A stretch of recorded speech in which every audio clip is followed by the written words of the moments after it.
تخيل انك توك مشغل لعبة ميتل جير وعلى طول تقابل ليكويد سنيك من البداية، او انك تلعب زلدة وعلى طول تحارب الزعيم الاخير جانون. انا اتكلم عن طرق رسمية بدون غش، يعني ما فيها الدعوة جلتش زي لما تروح للزعيم الاخير في لعبة ماريو 64 عن طريق انك تنط على ورا في الدرج. الالعاب اللي بنتكلم عنها اليوم كلها تسمح لك تقابل الرئيس الاخير في بداية اللعبة، والنتائج بتصدمكم. اللعبة الأولى هي كرونو تريجر، اللي يعتبرها الكثيرين أسطورة ألعاب الار بي جي. في اللعبة توصل لمنطقة في بدايتها اسمها End of Time.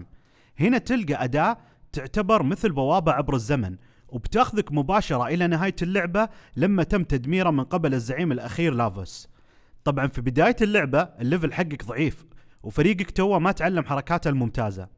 يعني باختصار مواجهة الزعيم الأخير مثل الانتحار، لكن لا بأس انك تروح وتجرب حظك معاه، لأن لما يهزمك بيفتح لك النهاية السيئة في اللعبة، واللي ما في مانع ان الواحد يتفرج عليها حتى لو مرة. اللعبة الثانية هي مورويند. إذا لعبتم اوبليفيون وسكايرم، هذه تعتبر أختهم الكبيرة وأول جزء من السلسلة. طبعا في بداية اللعبة بيكون المكان اللي فيه الزعيم الأخير مقفل، لكن في طرق سهلة للوصول له وبدون غش. اما انك تتجاوز السور او تستخدم ايتم الخاص بالطيران، واللي بيتيح لك توصل لاي مكان تبيه في اللعبة، بما في ذلك المكان اللي فيه الزعيم الاخير. بس طبعا عشان تهزمه لازم تكون جاهز بمجموعة من الايتمز المهمة عشان تقدر تخلص عليه. اللعبة الثالثة هي سول ساكريفايس. في هذه اللعبة بتعرف عن الزعيم الاخير في وقت مبكر من اللعبة. بعد ما تلعب لك كم مرحلة بيفتح لك خيار اسمه فايت ماجوزار، ويمديك تتوجه وتقاتل الزعيم الأخير مباشرة. طبعا إذا كنت فنان كفاية يمديك تهزمه إذا جمعت له الأدوات الكافية، لكن خلاف ذلك بيكون صعب جدا، ويفضل أنك تكمل القصة وتواجهه في وقت لاحق بعد ما تصير شخصيتك أقوى. اللعبة الرابعة هي تيلز اوف زيستيريا. سلسلة تيلز من أشهر ألعاب الار بي جي، وفي هذا الجزء تحديدا تقدر تقابل الزعيم الأخير في أوقات متعددة من اللعبة. لكن لا تحسب ان الدعوة بتكون سهالات، غالبا الزعيم راح يفرشك في مكانك لانك بتكون اضعف منه بكثير.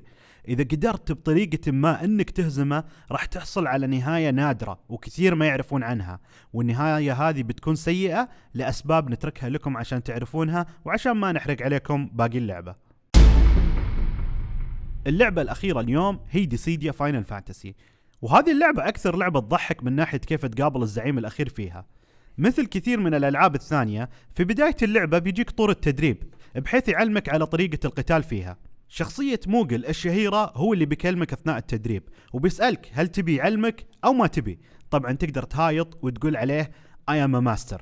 طبعا هنا هو بيقول لك أجل ماستر يا الطيب، طيب تعال يلا قابل الزعيم الأخير. وحرفيا بتدخل قتال مع الزعيم الأخير وانت في التدريب، واسم الزعيم الأخير فيرل، هو ليفله 130 وانت ليفلك 1.